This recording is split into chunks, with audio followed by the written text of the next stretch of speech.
How you doing, everybody? Matt here, back with another edition of the Beer Massive podcast.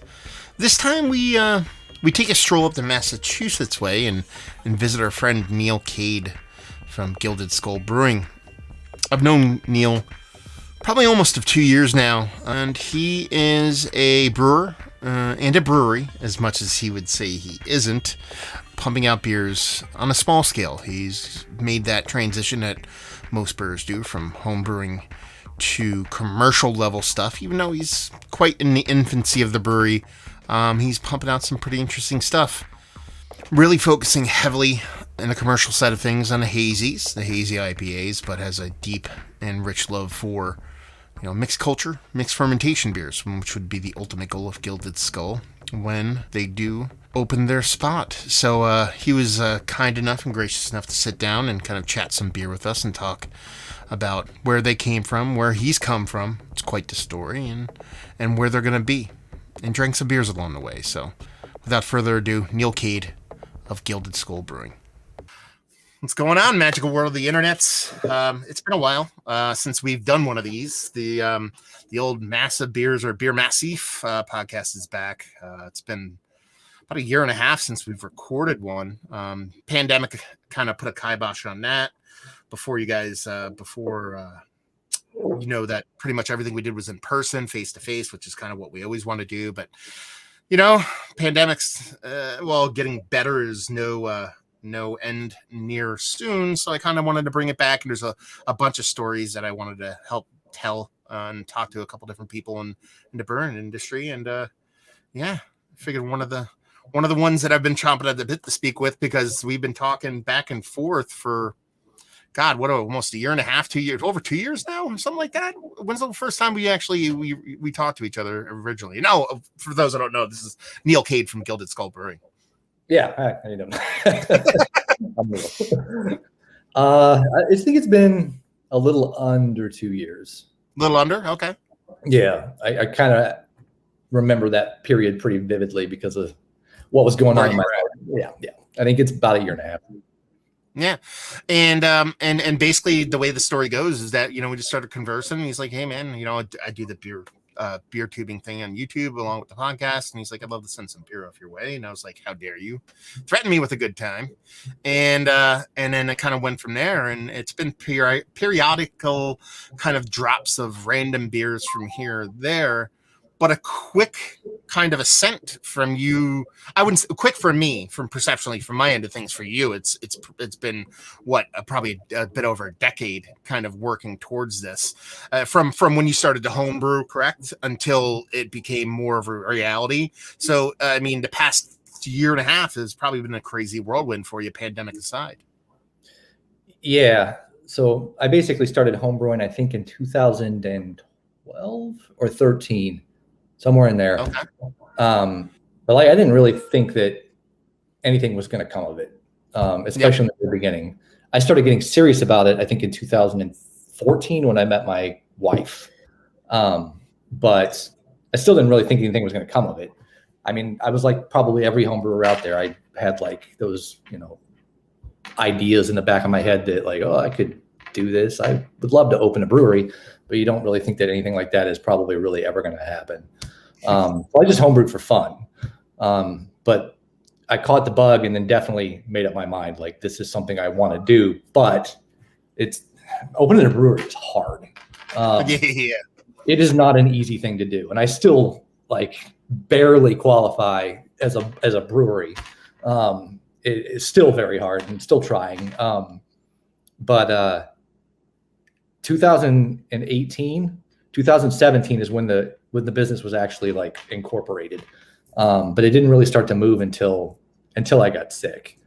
And it was a super whirlwind. It happened too soon, too fast, and in not the form that it was ever intended to take. So it had. Well, speak to that though, because we've talked about it. You've told me about it. I mean, you getting sick was kind of the kick in the ass and the impetus for the brewery, right? It's like, if you're going to do it, you might as well do it. Leading up to that, when you were doing home brewing, like you entered homebrewing competitions. You won a homebrew, or you got silver in a Boston beer company homebrewing competition, correct? I entered competitions a lot over the course of about a year. Okay. And I won quite a few medals. I won Best of Show at, I think it was the 2017 New England Regional Homebrew Competition. Okay. And then that was with one of the stouts that I sent you a long time ago. Okay. And by the time you got that beer, it was like years and years old. Yeah. I remember you saying so. That's all I had at the time, because I didn't brew for almost 3 years because I was sick. So none of that was happening. So all I had was like the last bottles of a couple of batches sitting around in the basement. But that's what you got. But yeah, that beer won Best of Show and a few other gold medals, and I won, I don't know, half a dozen or something like that, silver and gold that year. So yeah, I was entering competitions and stuff like that, and like, you know, scheming in the back of my head, like I want to open a brewery, but I have a day job, I have a wife, I have a mortgage. That shit is easy. It's kind of important. Yeah, you know. It was a pipe dream, and like I started to pursue it because I got sick, and because, you know, I didn't think I was gonna be here. Yeah. So it was like that thing where I was like, it's like multifaceted kind of reasoning. Part of it was trying to live a dream, but part of it was also like grasping for things to hold on to. You know what I mean? So like hope, like grasping for hope, trying to do things that normal people would do. That implied that I was still going to be here. So that's part of the reason why I really dug in and started to try to figure it out. And it just so happened that at that same time, I was making a lot of friends, like in the local scene and in the industry, that helped, or else it would have, you know, nothing would have ever happened. Now you said you went almost 3 years without homebrewing because you were sick. What was the turning point that made you go from not brewing to jumping back full in? Is it just you felt better, you got past a certain point, or is it like you needed that thing to grasp onto, so you're like, I'm going, this is it, screw it. If I'm going to do it, I'm going to do it now, and I'm going to move forward, and I'm going to focus and power through this? Yeah. Is it more of that, and then that was the motivation behind it? A little bit of both. So I had a stretch of time where I was diagnosed, and they immediately put me on chemo, and they didn't know if I was going to be a surgical candidate. And the type of cancer I have has a 0% survival rate without surgery. So I didn't know if I was going to like live. So while I was doing that and prepping for surgery, I have a friend that owns a brewery in the area, and he was in the process of opening his doors while I was going through all of that. And I was just there like pretty much every day, all day, helping him with like taproom design, building tables. I painted like a huge mural on his wall. I helped him set up his brew house and his lab, just anything I could do to like keep my mind off of things. So I like really dug in then. Turns out that I was extraordinarily lucky, and while I was on the chemo, nothing progressed, which is not common. And there was no spread, and they decided that they were going to do surgery. So they did the surgery, and then they put me on chemo for almost another year after the surgery. Oh, wow. And I was on 2 weeks on, 2 weeks off. So I would get chemo and I would be knocked out for like 3 or 4 days. And as soon as I wasn't feeling sick, I was back at the brewery. And in this entire time, I started to scheme like how I could do it myself in some way, shape, or form to try to, to do those things, to like live that dream, have something like hopeful to hold on to. So that's when I started to put together Gilded Skull in its current like form, Okay. which is like a brand or a contract brand. And I had friends that helped me do that. People out of Castle Island Brewing, where I actually make Gilded Skull beer, is made. I have a friend who owns Wandering Soul Beer Company. He used to work for Clown Shoes for years and years and years, and he started. He started his own thing, Wandering Soul, and he helped me out a lot with meeting people and connections that could help me do what I'm doing, distributors, stuff like that. So I started to try to figure out how I could do it. And about the second that I finished my last dose of chemo was when I went full on. Because and when was that? What date was that? That was July of 2019. Okay. When I got my last dose of chemo, and I got my first like restaging scan, and it was clear, I went full on. Like I figured it out. I started signing, I started figuring out who could help me make it work and get it done. And I started scheming how to make that first batch. So that's basically what I did. And that's how I did it. And, now back, you're talking about 2019 July. So was Castle Island, were you already kind of working on their system brewing there yet, or you were just still that was further ahead in the timeline? Yeah, no, I was starting to try to figure out how to get licensed, like how to figure out how to do all of this stuff. And you had your friend from your contact from Clown Shoes. I mean, that's a big brewery, so you probably knew the logistics of that in and out. So that's probably a big help.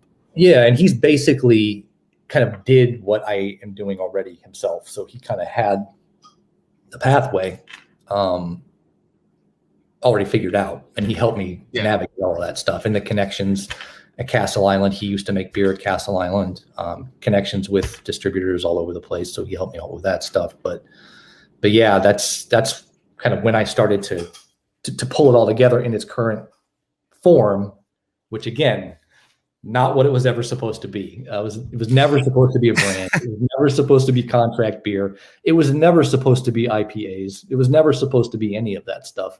And there's a little secret of the beers that Gilded Skull has released into the market so far.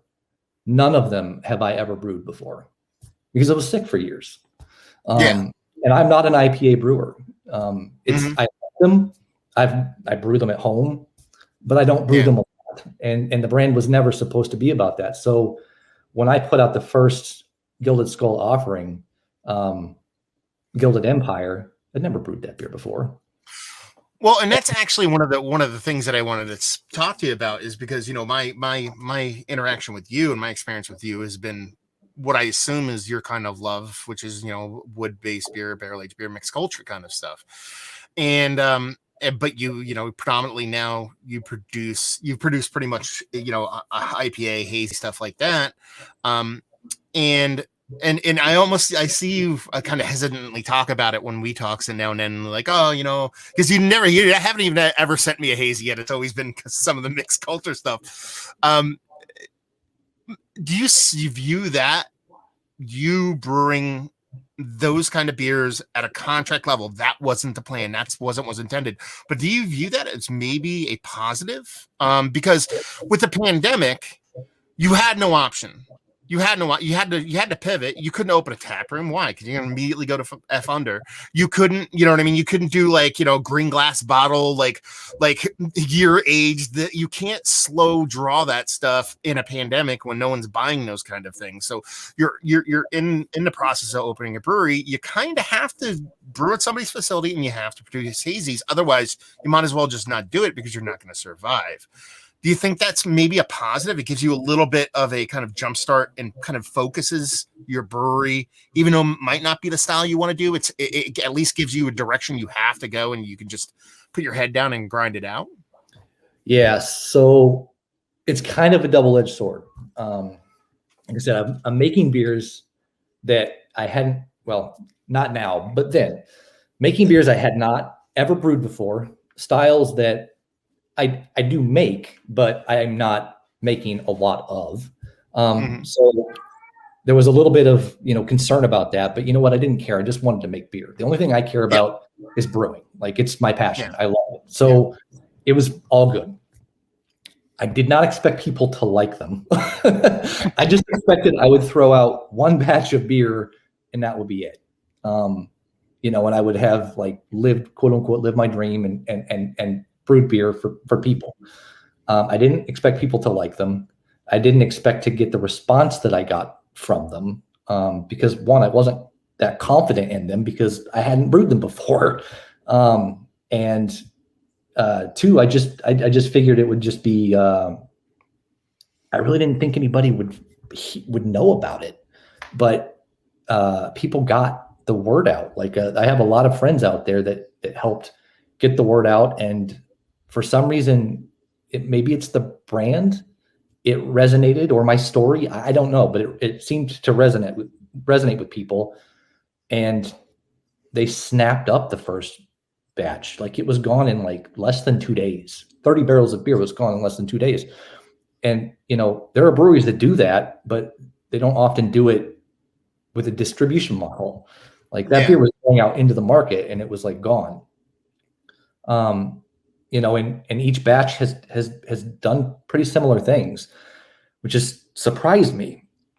And, it's been great because if I wasn't making hazy IPAs, that wouldn't happen. Unfortunately, we live in a culture right now where people don't give a crap about beer unless it's a hazy IPA or, a fruit slurry kettle sour, or some huge adjunct stout. That's what people care about. So it really helped get the brand out there in a way that would have never happened if the brewery had opened the way it was always intended to open, most likely. So that has been a big positive. People know about me because I'm making hazy IPAs. That said, it's also a double-edged sword because it's not really what I want to do, like the all-encompassing thing that I want to do. But people, like, that's what they now think of when they think of Gilded Skull, because it's really all I've had a chance to make. But it's just kind of like par for the contracting brand kind of course. You're not going to make 30 barrels of anything that is not a hazy IPA and put it out into the market and sell it. It's just not going to happen. Well, and then you said it was your first batch went a couple of days. How many batches are you into? How many versions or iterations of beer are you in? Like, batch number what? Like, how many? Yeah, so this is the other thing too. There are only three really large commercial batches that have been out there, and one small lager run. That's it. Everything else has been a couple of collabs, and I've been doing more of those because, in all honesty, I don't want to make 30 barrels of hazy IPA. It's not what I want to do. So I'm trying to step back from that. But it's not easy. But yeah, I mean, there's not that much beer out of there. And we've been really lucky to somehow make noise, making very little beer and making beer that I don't really brew. Well, let's go back to a comment that you made towards the beginning of this, which was that you believe, and these are your words, that you're like barely a brewery, and that's what you think in your mind. You said that at the beginning of the podcast. You're like, oh, I'm barely even a brewery right now. You know what I mean? What makes you think that? And why are you sure you've only produced whatever, a couple collabs and 3 beers, but where's your line that makes you think you will quantify or qualify as a brewery? So several reasons, really. One of which is I'm really just operating as a brand. Gilded Skull right now is a brand. It's not really a brewery. The other thing is that all of these beers, and this is one of the things where, like I said, we could get off on tangents that I'm really passionate about, like untapped culture and anything that you can put the word boy after. Really passionate about that stuff, but except for just so everybody knows, he's not talking about a Flavor Flav and Yeah Boy. He's all about boy. Everything else sucks. Yeah, so I'm talking about a lot. Yeah, a lot Hayes of hate, boys. Yeah, you say. a lot of hate that can follow certain styles of Yep. beer. But the thing that the people don't really understand is that I'm 4 batches in, and the other thing that doesn't make me a brewery is that I have never once been able to brew one of the beers that you've been drinking. So imagine trying to bake a cake, and but you don't have a kitchen. So what you have to do is give someone who has a kitchen the recipe for your cake and say, this is how I want you to make it. This is the recipe. These are the ingredients. Now, please do it like this. Yeah. But the kitchen doesn't have the whisk that you need or that you use, or, they don't have the experience to do XYZ like you do it. So the beer is kind of a reflection of most of the time it's a reflection of what was intended, but it's almost never exactly what was intended because I didn't make it. So a lot of the people who approach these beers and they're like, it's X, it's Y, it's Z, I don't like it, blah, blah, blah. Well, that beer is that good. And I didn't even brew the damn thing. Well, wait until I have a brewery and I make the beer. It's one of those things. So that's the other thing that I think that I'm not really a brewery because I don't have a brewery and I can't make the beer myself. When I can do that, I will consider myself a brewery. That's fair. I can follow up with this question before we go any further, though. How many beers have you made personally that you went, there it is, that's perfect. That's exactly what I want. You'll never say that. So how does that differ so far? I understand your idea of you're literally beginning and running your equipment and doing what you need and having everything your way, but you're just saying, well, it's not the way I envision it. I doubt it. Listen, if any brewer goes, that's exactly what I meant every single time, they're a fucking liar, is what they are. No, it's 100% true. When you do it, you can blame yourself. It was your fault. Fair enough. Fair enough. Yeah. So when I make a beer and I don't like it, I only have myself that I can point the finger at. But when you're trying to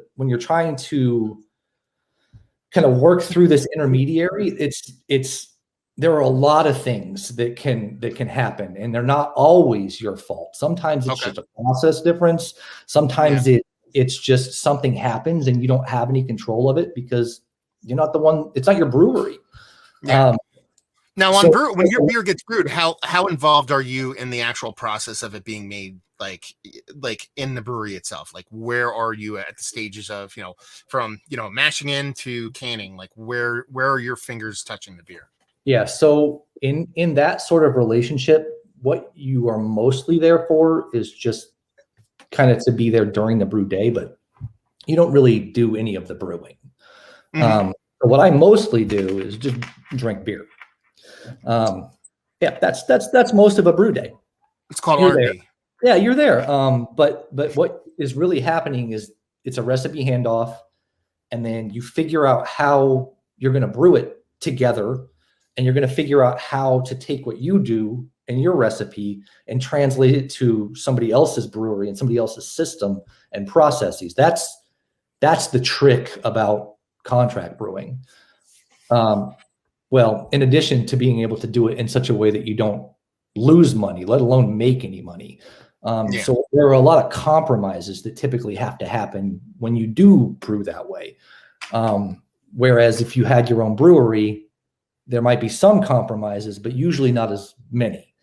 So so it's hard to sometimes make the level and quality of beer that you would go to a brewery and buy, cans out of the tap room. Some of these great breweries that are making hazy IPAs, they can do that because they can spend more money on the ingredients or time in the tanks or XYZ that'll give them that high quality product because there's more margin. But when you start doing it through a contract brewery, now you're making compromises there. You're making compromises on ingredients, on time, and then you have to make compromises sometimes on process. So it's tricky. And, again, one of the reasons why it was never something that I anticipated and not the form that I ever thought the brewery would kind of take. But Also a reason why I don't still quite consider myself a brewery. When I can make that beer, like I will be stoked and I will say, I am a full-fledged brewery. Well, let's speak to that. I mean, you've produced several batches.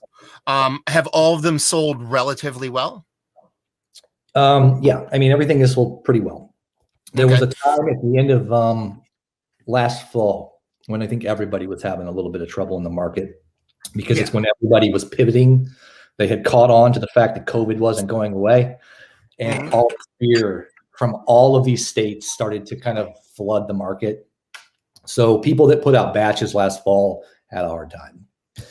And I happened to drop one right in October, which, that sucked. Bad timing. But it sold fast enough, but not as fast as the rest of them. But everything else has moved pretty well. So where does that put you now? Like, where does that is it? I'm sure you've sold it all. You've not. I mean, it hasn't not sold. You've had a good response. Where do you go from now? Are there plans to you know what I mean? Keep doing what you're doing. Tread water until you build a better, bigger name. Move to a different facility. Maybe purchase a tank and put it in that facility you're brewing at. So that way you have your own tank that you don't have to worry about, you know what I mean, eating up their space. Is there next steps involved, or you're just still trying to figure yourself out in that place? Yeah. So what I'm doing now is, like I said, I'm trying to back away a little bit from what is happening now, but I don't want to do so at the expense of what I've accomplished. Because in the last 12 months, on the strength of 4 batches that I didn't brew myself, we were named one of the top 10 new breweries of 2020 by Hop Culture, and we were one of the top 20 new breweries as named by USA Today, which I'm trying to leverage that quote unquote hype into a real physical space. So what I'm doing is trying to find investors. And I've spent probably the last 6 months, 8 months, trying to find a spot, trying to sell equity, trying to find investors, trying to find a partner brewer to open like a physical brewery. And I've been this close a couple times and I've lost the building. And that just happened last week. I had the spot and the deal that I wanted, and it was perfect. And I was like, we're moving, it's happening. And then the seller took the building off of the market. And that has happened a couple times. But this is the worst period of time for purchasing real estate in history. You can't do it. Like my company I work for, we're trying to buy buildings, and it's like literally when stuff goes up for sale, if you don't jump on it in a half a millisecond, you're screwed. Yeah, it's insane right now.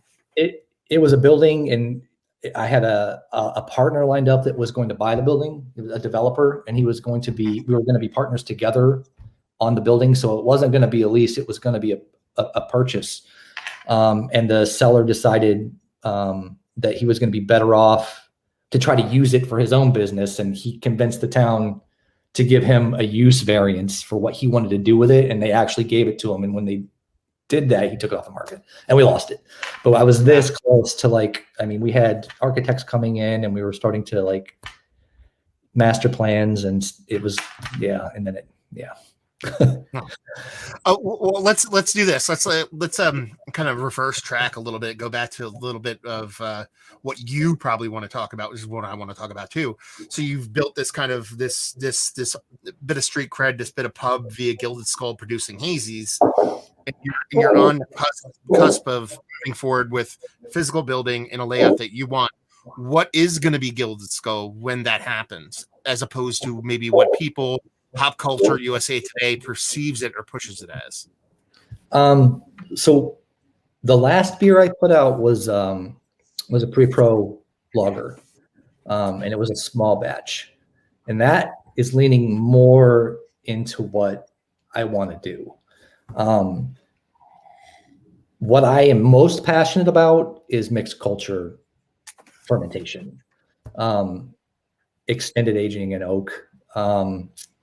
So if I have my way and I can do what I really want to do, There's obviously going to be IPA because you can't have a brewery right now and not make IPA. It's too hard, especially at the scale that I'm trying to open my brewery at. It just wouldn't support it. So, and the brand has actually become known for IPA. So there will definitely be IPA, but I would say probably somewhere between 25 to 35% of the business is going to be farmhouse beer,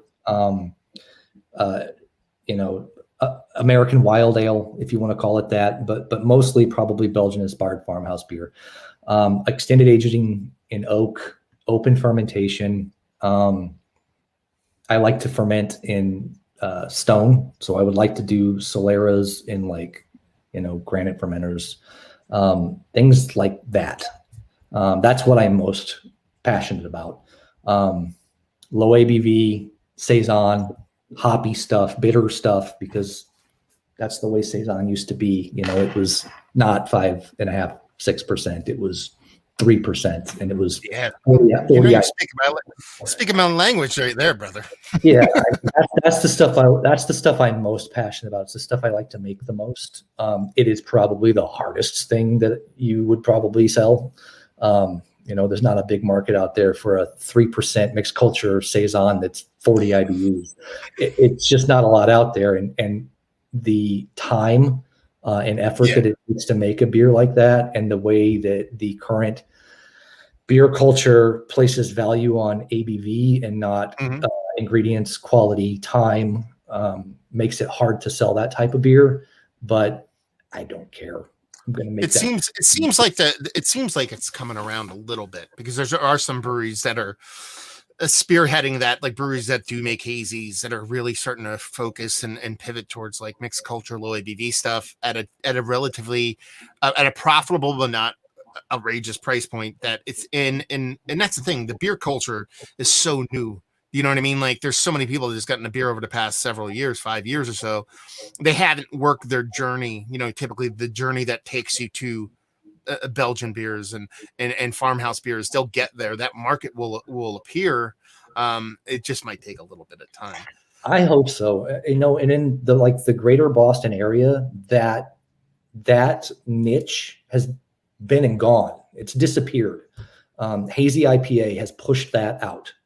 And there have been a few breweries here that made pretty good, mixed culture beer, and they had decently established barrel programs, and they've cut them.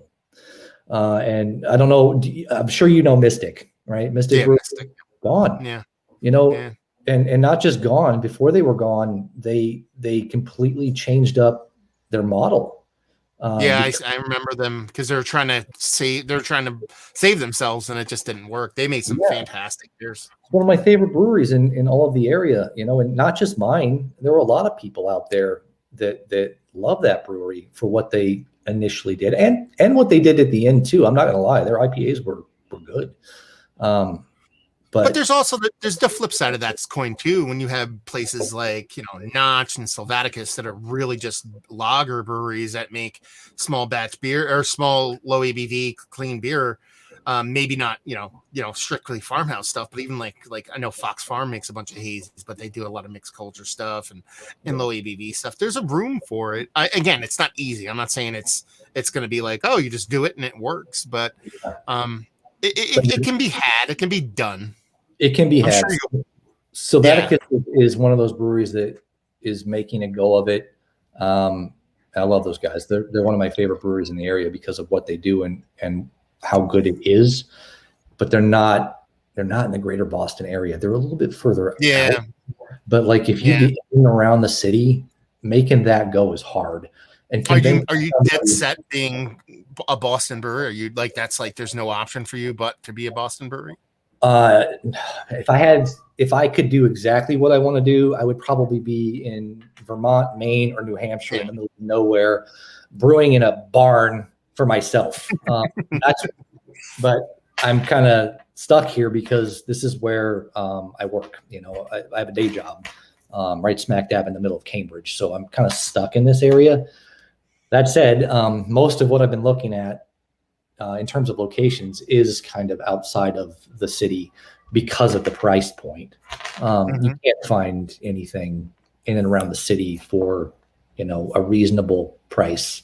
So I'm probably going to end up on the outskirts somewhere.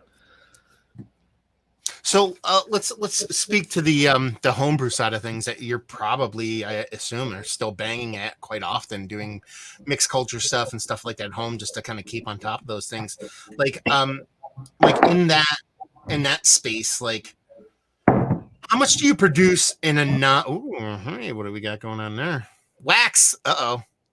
Clear glass, bud. Wax and flint. So this is homebrew. Speaking of homebrew, this is one that I actually just packaged not that long. So this is a VL Saison that was aged for an extended period of time on black raspberries from my mom's farm back in Illinois for 15 months on the fruit, where it kind of changes that jammy berry kind of thing that you get when you're on the fruit for a short amount of time, and it starts to pull character and like tannic structure from the skins, and it turns into something that's more wine-like. And then it was conditioned on Bolivian Itenez cocoa beans and coffee.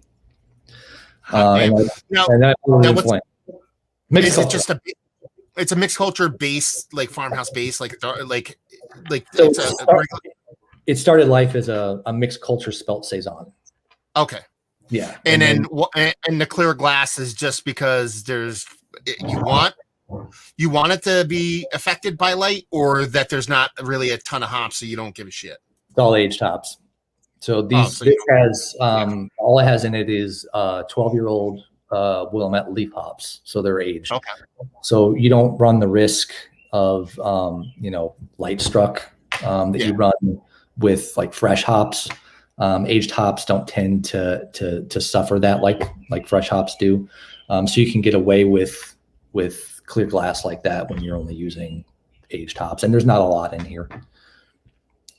And how often are you doing those type of projects on the side, as opposed to like how often are you doing a canned hazy out of Castle versus your home other side, your mixed culture stuff? Like, I know that just for the sake of conversation, those are two separate entities. It's not like you're producing that and you're selling it. The Gilded Skull is the canned hazies that are going out the door or out to market, whereas this is more just a side project for fun for you and for just experimenting and doing those kind of things. So I would say I'm pretty like space limited. I had a baby, and me too. Yeah, I know. Congrats, by the way. Yeah, I kept seeing pictures of the little one on Facebook. Yeah. So cute. Yeah, congrats. he's cool, dude. Yeah. It's nuts, right? Oh yeah. Yeah, being crazy. But I would say I'm space limited, so I only have like so much fermenter space, but my entire hallway is lined up with half barrel keg fermenters, which is what I do my mixed culture stuff in. It's just and I'd say I'm brewing probably one a month, but they don't turn that fast. So yeah, I do brew like quicker turn farmhouse mixed culture beers. Like a lot of the stuff that I've sent you in the past, like the sunflower seed Saison, the dandelion rhubarb Saison, those are designed, they're mixed culture beers that are designed to turn faster than something that you would age for an extended time period in oak, but they still are like at the quickest 4 months, usually more like 5 or 6. So I brew them and then they sit. So I don't. Are you tailoring? Oh, sorry, go ahead. So I'd say for every commercial batch, I'm probably brewing 2 or 3 mixed culture beers. Okay. Now, when you do like those quicker turn kind of saisons and things like that, are you generally doing like a very similar base across the board and then doing like you're tailoring it to each individual beer? No, it's all different. So, and without giving away like too many of my secrets and how I actually brew these beers, the grists are all different. I'm there are a lot of people out there that are hopheads. And for somebody that is brewing commercial hazy IPAs, I'm not a hophead. I like grain. I like malt. I like cereal grains. So I really, really nerd out with all of these small mom and pop micro maltsters that are out there in the country right now. And there are some fantastic maltsters out there that are making great stuff. So I'm always using new stuff. I have my favorites, but I tend to go all over the place. So if somebody is making like, a wind malt over here or a wind malt over there, or, somebody's got triticale over here, I'm trying everybody's versions to figure out which ones I like the most. But I use a lot of like adjuncts, a lot of raw grains. I do a lot of cereal mashing, stuff like that. So that's the stuff I really get like nerded out about. I like malt and cereal grains. So while I have like strategies for my bases, they're generally not the same, but they're all adjunct heavy. Okay. Speaking, and I was curious about this, and I wanted to bring it up before I forget to ask it. What have you brought from your mixed culture side to that hazy side, or vice versa? What have you learned from the hazy side that you've brought over to the other side of things? Like, what has been like, okay, that makes sense, and I never would have known that, and I haven't done this, or let's try this on the hazy side of things because I think it works well over here, and it probably apply over there. Yeah. So there are two things that I definitely bring, like when I can, to like the commercial side. One of which is I do things like in the brew house that a lot of people don't do, but I bring them from my science background. And I use different lab techniques that other people don't necessarily do. So I bring that to the hazy stuff, but I also definitely bring some strategy from low ABV mixed culture stuff to hazies. Because the thing about mixed culture stuff, and especially low ABV mixed culture stuff, that's really hard to do. And the thing that a lot of people miss is retaining body and mouthfeel, because those beers don't have much to them, and they are typically really attenuated. So they're very dry. And all of my beers are finishing below 1 Plato. So they're dry, and most of them are pretty significantly below 1 Plato. But they're all soft and they all have mouthfeel. And the way that you do that is through a lot of protein. And you get that from adjuncts. So, and especially raw adjuncts. So I use a lot of that stuff. So when I'm looking at all these different like maltsters across the country, I want to see like, how under modified is that? What's the protein content of that? And you can go to Wireman or you can go to RAR and you can buy all of this stuff, and it's decent, but there is a humongous performance difference between the stuff that you're going to get there versus like stuff you're going to get from, say, Mecca Grade or Sugar Creek. Those maltsters are making their malt differently, and a lot of it is a lot less modified. A lot of it has a lot higher protein content. And I typically use that stuff in my small mixed culture stuff, but I also will bring some of that stuff to the hazy IPAs that I make. Now, it's not a good idea because it's very expensive. And when you do that, you make no money. But I don't make money on my beer anyway. I honestly lose money on my beer because I do that. And I do it because I enjoy doing that. And I kind of nerd out on it. But I also do that because I would rather the beer. You'd kick yourself in the ass if you compromise on that end of things. You can make compromise in process, whatever, because you can do a trick here or somersault there to try to make up that difference. But if you're talking about bunk ingredients, it's like you'd almost be like, I'm lying to myself, and it's the worst thing. I can't do it. So I can't do it. So I mentioned that I just recently brewed a lager. So aside from mixed culture stuff, the other thing I'm really passionate about is lager. And you probably saw this because I think you follow me on Instagram. You probably saw this on the social. So this is called Savage Weapons. And there were people out there that love this, and there were people out there that also shit all over this beer because it's an American lager. And, you know, there are a lot of people out there that are not going to give an American lager the time of day. Yeah. But this beer is full of 6-row from Carolina Malt House. Really good stuff. Very expensive. But that's the way these beers were made back, you know, in the day. There wasn't, you know, a lot of it was 6-row, and it brings a lot of protein. And the other thing that's in this beer that broke the bank was actual blue corn. So these pre-pros also were usually at least 30, sometimes 40% raw corn. And that is not easy to deal with because it needs to be cereal mashed. So this is nothing but 6-row, and it's 40% blue corn. And I love the brand lost $13 a case on this beer. But I don't care because this beer was made exactly the way I wanted to make this beer. And it was made historically accurate, you know, and it's full of Hallertau middle fruit. And it's substantially hopped. It's got a bitter backbone because that's the way these beers were made. And I don't care. I lost money on this beer. The brand lost a lot of money on this beer, but I made it exactly the way I wanted to make it, and it's better for it. That's called a your pockets are empty, but your heart is full beer. Exactly, and that's the thing.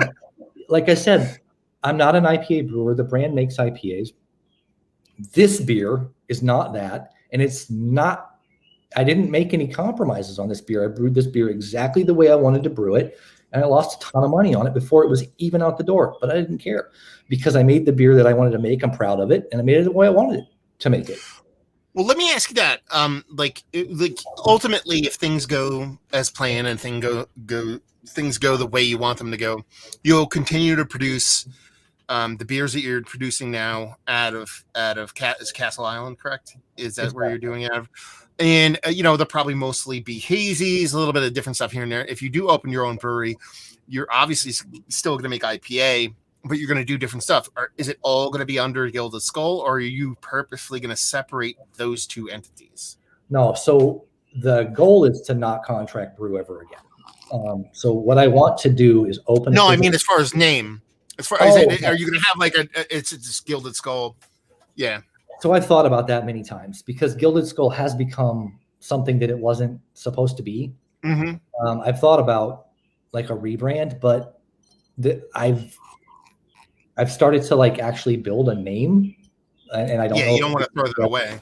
Idea. I think it's just gonna have to be giving people a little bit of both, and probably all under Gilded Skull because I probably would be shooting myself in the foot if I rebranded.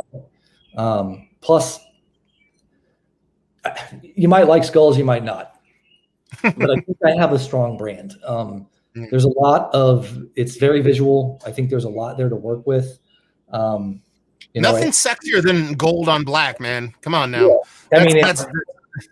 So far, there's been some skulls, but I mean, ultimately, it won't all be gold skulls. I keep telling everybody that when the brewery opens, it's going to be like a mix between my high school bedroom and like a vampire brothel. It's going to be, it's going to be very visual. Wait, your high school bedroom was not a vampire brothel? Mine was. But yeah. But you know, I think that's one of the things about the brand that I can't really like walk away from. I feel like there is a strong branding there. So I'll probably keep it and just figure out a way to make it into, you know, everything. It's still pretty amorphous, honestly. I mean, it's 4 beers. And some t-shirts, and that's really all there is. Some collab. It's 4 more beers than 99% of the people that call themselves a brewer make. You know what I mean? Like, how many, you know, and like, you know, I love homebrewing to death, but you know, people approach me a lot of time and be like, I have a brewery, and it's like, you know, I make you know, I made 3 homebrews. You know what I mean? That kind of thing. You're on the opposite end of the spectrum. You've literally put beer out into the market with a UPC symbol that scans as a company. You know what I mean? And you don't. I understand not calling yourself a brewery, but you know what I mean. Like you're a brewer, obviously. You know what I mean. And the one thing I wanted to ask is because we didn't even touch on it, and I'm curious, is where was that turn for you that got you into like the mixed culture stuff? Because you when you kind of got into it, it seems like from what I've read and from what I've taught, it was the stout you sent off, bigger beers, more robust beers. There must have been a point where you kind of shifted to mixed culture saison. Was there a specific beer or a specific process that did that? Yeah, let me grab another beer actually before I answer that. Yeah, no problem. There you go. That's what I like. Here we go. Yeah, so I actually two things, I think. One of which was my wife. I didn't really know mixed culture or sour beer that much when I first got into beer. She actually introduced me to Allagash because I've only lived in the Boston area since 2009. And I didn't really previous Illinois. Okay. So I'm from the Midwest. So I didn't really know it until she basically introduced me to Allagash. And that's basically where like I spiraled. I think from there, we drank everything that was mixed culture or sour that we could get our hands on. And at the time, the area had some really fantastic breweries with really good barrel programs. So there was a lot of it, Night Shift still had their barrel program. Mystic was still kicking stuff out. Idle Hands still had stuff. And all of that was within like 3 miles. So that's how I got into it. And then I discovered real Belgian beer. I discovered Jester King. I discovered Corey King and Side Project. I discovered DeGard. I discovered like all of these fantastic breweries all across the country. And we started to do beer tourism. This was pre-sick and this was pre-baby. And we were lucky to have enough disposable income that we could just hop on a plane and go do stuff on a weekend. So we would. Yeah. We'd fly to Texas. We would fly, wherever, California, and we would just go to breweries and we would seek this stuff out. So we got to drink a lot of it, and we got to drink a lot of it where it was being brewed in the environment, in which it was intended to be enjoyed. And I just fell in love with it. And Jester King was the nail in the coffin. And then for my 40th, my wife took me to Belgium and we went and did everything. And, that was the stuff that like really, really got me into it. And then when I started brewing it and realized like, I can do this, and not only can I do it, I think I have something to offer too. That was like the real thing where I was like, okay, if I open a brewery, this is what I want to do. And I'm a farm guy, man. Like I said, I born and raised in Illinois on a farm. So like the idea of a farmhouse brewery like makes my nipples hard. Like that's what I want to do. Yeah, buddy. Yeah. So I mean, that was the thing. And there's so much more that you can do with a mixed culture than you can do with a monoculture. So much more character you can pull. The things that you can do with fruit re-fermentation, the things that you can do with open fermentation with a mixed culture are awesome. When you learn how to start, especially if you have your own mixed culture that you have characterized and you understand how it works in a beer, and you can start to tailor acidity. Like you can make a mixed culture beer that isn't sour. You can make one that's tart, or you can make one that's full blown mouth puckering, like an enamel sour. You do all of this stuff, and it's just, to me, it's cool. And that has to be like tickle that biochemist itch that you have. Do you know what I mean? Like, yeah. So I have a microbiology background too. So like I like playing with bugs. So there was that aspect of it as well. But that's the stuff that really got me kind of, I think, into mixed culture. It's just, and there's a romanticism, I think, around mixed culture beer. There's something about working with oak that I think is very romantic. And there's something about farmhouse breweries that is romantic. Is Is that why? And I don't know how to phrase this without making it sound bad, because I don't want to use the word disdain. But is that why you hold a bit of contempt for the hazy IPA, because it's so calculated, and it lacks that kind of that little bit of magic? You know what I mean? Because that's the thing. When you're talking about mixed culture beer, when you talk about beer in general, you're talking, in my soul, and what I like about beer, it's a mixture of art and science. And then the closer you get to a hazy, it's more science. The closer you get to mixed culture, it's still science, but there's a lot of flourish. There's a lot of flair, a lot of art to it. But there's also a lack of control. You know what I mean? So is it that separation that has... I mean, because you like a hazy IPA. Every brewer likes a hazy IPA if it's made well. It just happens that there's a lot that are made horribly. You know what I mean? So there is such a thing as a good hazy IPA, even if you're a purist. Like, is it that little subtle magic in the mixed culture realm that really just kind of does it for you? Yeah, I think it's like I said, I think it's the fact that I've like romanticized it. I like IPA. Oftentimes when I just want like to drink a beer, I'll grab a hazy. And I don't have disdain for hazies at all. I mean, how could I? I make them. Yeah. The thing that I have a problem with, and this is the thing that will probably get cut out of here. I know what you're going to say already. Go ahead. Fucking culture. It isn't the beer. It's the culture. I cannot stand hazy culture. Yeah. Oh no, it drives dude. Me nuts. I cannot stand untapped culture. I can't stand the hazy IPA culture. It's like, and this is what I keep telling people. The market is being driven back towards homogeneity.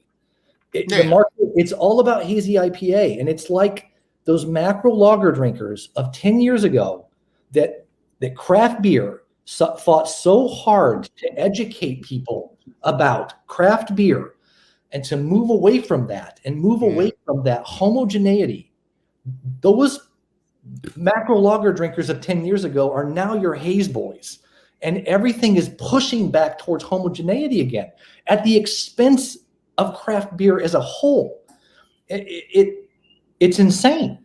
I don't understand it, and it drives me crazy. And the hate you get in the culture.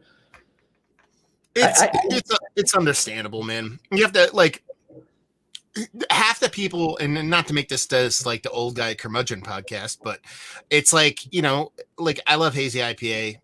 If I have a good one, it's great, fantastic, whatever. But I also like a billion different other things. You know what I mean? There's so many people that just like hazy IPA, because it's hazy IPA, the exploding can thing you talked about earlier. Super huge adjunct stouts is how far removed can we make this from beer so people like it? You know what I mean? It's like it's more to do with a daiquiri or whatever than it does to do with beer. Sure, there's bisecting similarities and stuff like that, and that's the thing. The beer population, the growth of craft beer has exploded. Not because of lager, it's because of IPA and pastry stouts and all those kind of things. Because those people who go, I didn't like beer, go, oh my God, I didn't think I liked beer. I love this, but you're not really drinking beer. So, but you also, it's the double-edged sword that you brought up earlier about the brewery and what you do and how it works for you and whatnot, is that a lot of those people might end up in the lager corner. A lot of those people might end up in the saison corner, because of my journey through beer was, it started through the Belgian door, but there's a progression that eventually works back to a simpler, more base beer. And I think there's a lot of people that get in the foot in the door through the hazy realm. They might never leave it, and that's all they like, but they might get in there. And I'm willing to suffer that blow to have that exist, because you wouldn't be able. It's weird. You wouldn't be able to do what you do if people didn't like hazies. It's true. You know what I mean? So it gives you that ability to do what you do, even though it's not optimal. It's a means to an end. And you see breweries do that. I mean, listen, Hill Farmstead, they make some of the best hazies in the world, but they also make some of the most beautiful beers in the world. You know what I mean? Same thing. You could throw that down on a bunch of different breweries nowadays, whether it be, Trillium or Fox Farm or whatever. They keep the lights on with a lot of different hazy. I mean, Hill Farm says it's different. He could do whatever the fuck he wants and shut down for a month. He doesn't care. But, a lot of those breweries, like, they keep the lights on and they do what they need to do in order to do the fun things they need to do. It's like a chef at a restaurant who makes the full menu, and then the last third of the menu is what he wants to do. Sometimes you have to do that. It's compromise, unless you got ultra deep pockets that you have no worry about cash in any form or fashion. You could be that righteous person that opens a 3% lager brewery in the middle of nowhere that you don't care if anybody shows up at. But if you're in reality, nothing wrong with a little bit of haze to make that mixed culture work. Yeah, no, I mean, it's impossible. You can't not do hazy IPAs. You have to do them. Like I said, the only thing that I really I love them. The thing I dislike about them is the hate that sometimes comes along with the culture. Yeah. And they're hurting in a lot of ways. The people that drink them are hurting craft beer as a whole, because they don't drink anything else. There are a lot of people out there that only think IPA is the beer is IPA now. And that's just not the case. There's so much more out there. And there are fantastic breweries out there that are making stuff that are not IPA, and they can't make a go of it because that's all people are drinking. And I hate it. It hurts my heart. There's so much great beer out there, and there are legitimate artisans out there making lagers and making the brown ale that nobody wants to make and doing it at a high level, but they can't keep the doors open. That's the thing that hurts me, and I wish that wasn't the case. That's the thing I don't like about IPA. Let's give them a little bit of props. What are you currently drinking right now that is like you're drinking it, and this is like, these are the breweries, these are the beers that really turn me on? You know what I mean? Like, from small to large, it could be whoever it is. What do you drink? I mean, I understand it's hard because you're a home brewer and you drink your own beer, but who's really turning you on right now as far as like what they're doing and what they're producing? So I think some of my favorite stuff right now, if you want to go local, I'm a big Schilling fan. Yeah. Schilling makes fantastic beer. We get some of their stuff down here in Jersey off a shelf, believe it or not. Yeah. Oh yeah, for sure. I mean, it's accessible and it's reasonably priced. Yeah. They make fantastic beer. What do I have in the freezer or in the fridge right now? I just got some Holy Mountain. Okay. Yeah. Like I said, I'm always gonna reach for a Jester King. Anything they do, I think on the mixed culture side is fantastic, and they've started to make stuff that isn't mixed culture because they've kind of had to. Every time I open a big 750 Jester King, I just laugh because I'm just like, because it's not all that often, but when I have it, I'm like, now I remember why I love them so much. But oddly enough, I do the whole mystery beer thing, and someone sent me a Jester King collab that was a 6% hazy that was fucking delicious, and I was blown away. People don't remember that they were making clean beer when they opened, and it was really good. And there were a lot of people that were pissed off when they started making, their stuff mixed culture, when they had versions of it that were clean that they were in love with. So they were making like really great clean beer to begin with. So it's no surprise that they're doing it again. Suarez, I love Suarez. How could you not? Dan's, man, that beer is so good. I always tell people the craziest beer I ever had in my life was a Suarez beer, and it's their English mild. And the reason why his English mild is the craziest beer I ever had is because by far and away the biggest coffee beer I've ever had in my life that has no coffee in it whatsoever. Like I'm drinking. I'm like, how does this not have I love he's adopted the Alchemist model. It's like $16 for a 4-pack, whatever it is. Doesn't matter what it is. $16, have at it. You know what I mean? Oh, love that place. Great tap room too. And in that similar vein, Fox Farms, I like breweries that can do it like all at a high level. That's in Fox Farms, Suarez. You're talking about people who can do it all like at a high level. Floodland, come on. I still have not had Floodland yet in my life. I've had a couple people. No, I know there's a couple Hard to people that it's hard to get a hold of, but it's not though, because I know somebody that lives out there, like and all they have to do is ask, but I don't like asking. You know what I mean? Like, and I'm weird about that stuff, but I'll get some soon enough. Yeah. Anything that Corey King touches, I love. I'm a big fan of Belgian beer, and I'm very, very sad that we're not getting as much of it anymore because of the loss of a certain importer. And I'm not sure. They didn't. Oh, you're talking about Shelton Brothers? Yeah. No, they didn't go away. They're back. Did they come back? Well, it was always in the book. So, like when I last podcast I actually did was me and Joel and Dan Shelton at their festival in Buffalo. It wasn't this past winter; it was the winter before, no, not this past winter, not the winter before, the one before that. Sorry, and he told me before, that was how I knew it then. It was over. That's because it only went down like last year. He's like, yeah, it's not good.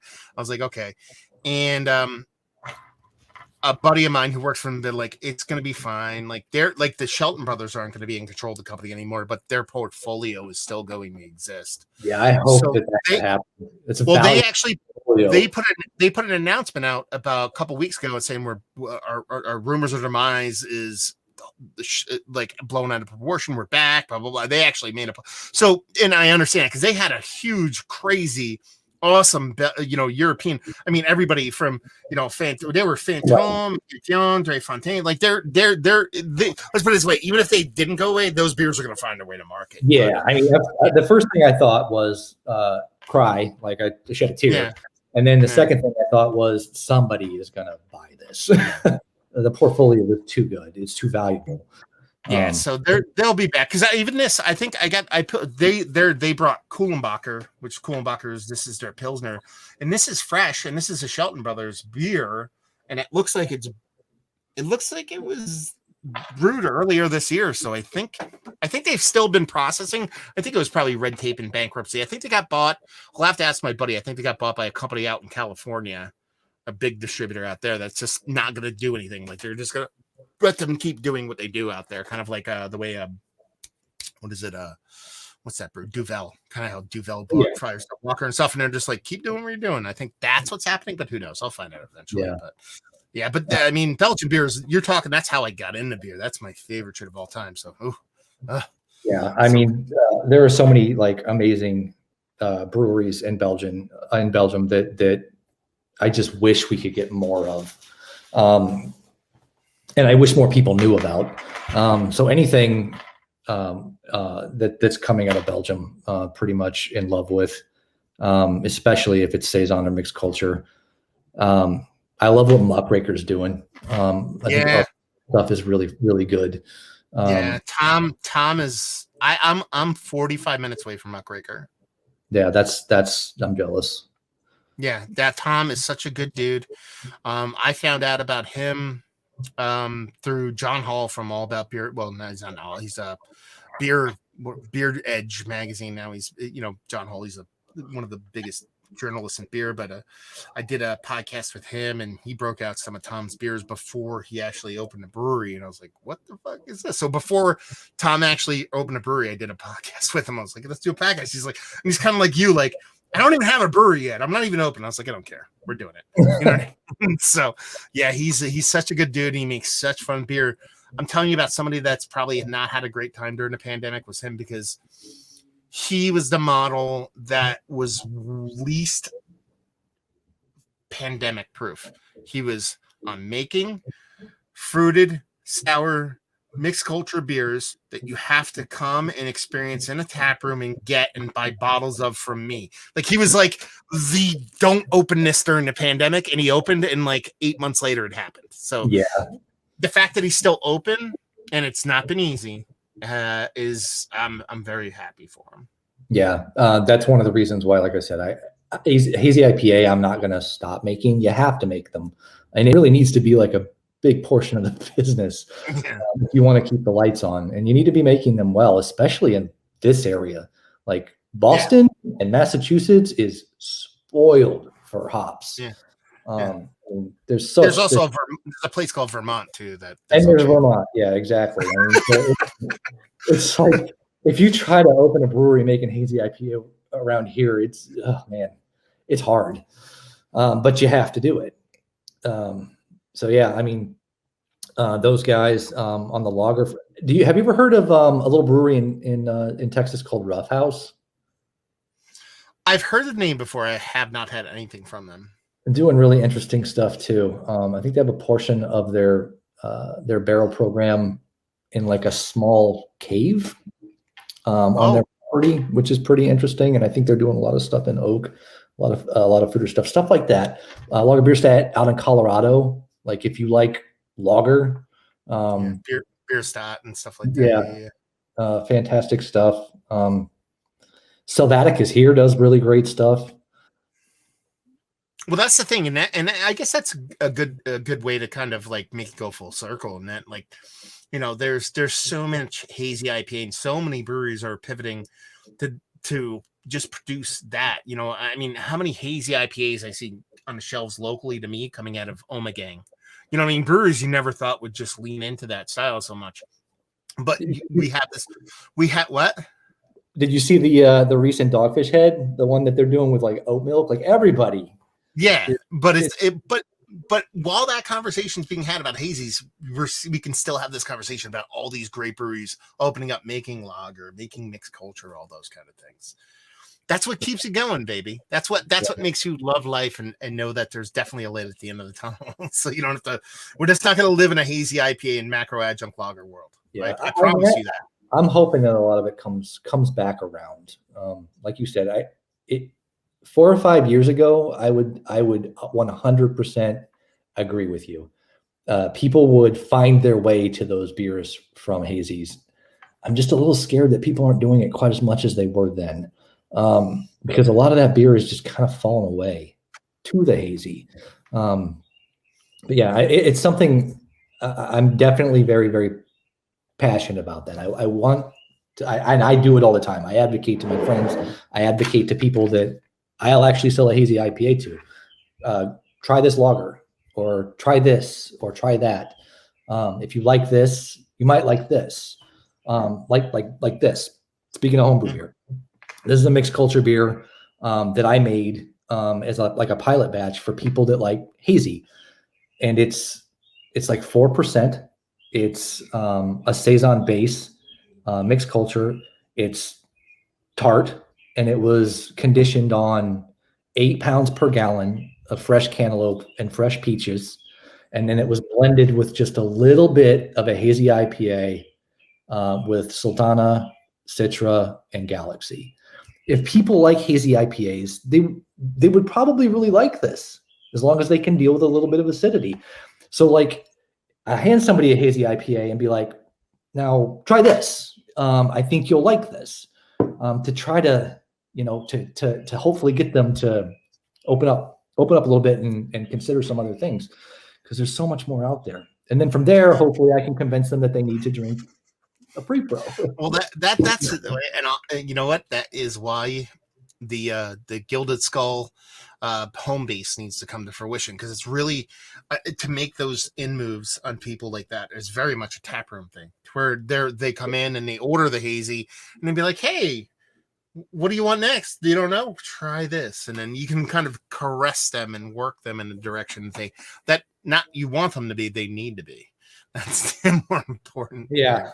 So that's the hard part. It's always been about education, craft beer. I mean, everybody says that, but I think at this point, people are quite educated when it comes to craft beer. It's been a while in this most recent craft beer bubble, and people are pretty smart when it comes to stuff, but they tend to like hops. Yeah. And hops are fantastic, especially when they're aged and put in a saison. So before we wrap this up, man, I did want to ask you one thing. You're talking about what, a month and a half, 2 months from now, or you're talking about 2 years after your last chemo. Like, how you feeling? Like, what are you like? Yeah, I mean, everything is. I mean, I have issues still, but they're not like issues that are going to kill me. and I still like get checked up on every 3 months, and probably will if I have anything to say about it for a very long time.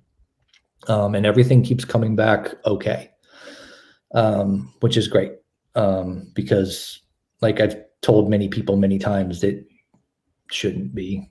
Like when I was diagnosed, like I said, I had like this much of a chance of even getting surgery. And most of the time, and by most of the time, I mean like 90% of the time, it doesn't even matter if you get surgery. The life expectancy with this particular cancer is horrid. Yeah. So the fact that I'm here is pretty much a miracle. Yeah. I'm going to put it on that you love mixed culture beer, and that's really what kind of like, you know, they're like, tick that box. This guy needs to stick around because we need more of that. No, we don't need those hazies. We need mixed culture beers. Probably all the culture in my environment. To that end, if people want to find out about you or find out where you are, if let's say some magical investor is watching this or listening to this podcast, how do they track you down? If there's a magical investor out there, definitely track me down. You can, on Facebook, Gilded Skull Brewing, at the Grams at Gilded Skull Brewing. You can find me there. Those are probably the easiest ways. The thing I'm most like connected with is my Instagram. Pretty much addicted to it, unfortunately. Yeah, all those worst things you can be addicted to, like hazy IPA. So yeah, thank you very much for coming on, dude. It was I've been planning to do this for a while, and I was thinking about who I was going to have on in the first round of the podcast, and you were top of mind just because I could see I wanted to get a perspective of somebody trying to open a brewery during a pandemic, because that's essentially what happened to you, but also the story you have, the kind of beers you make, and the kind of beers that you produce commercially. You're kind of a crazy man. You're across the board. You're all over the place. And it just intrigues me to no end that that it seems like everything's working out in a very unpredictable, not as planned, but very fun way. And that's very cool, dude. Yeah, it's been interesting. And hopefully one of these days, like I said, I can throw you a pint or a pull over the bar. Oh, dude, we're chugging beers in person for real. Like that's in the near future. That's not even a question. I'm hoping by the end of this year I will have something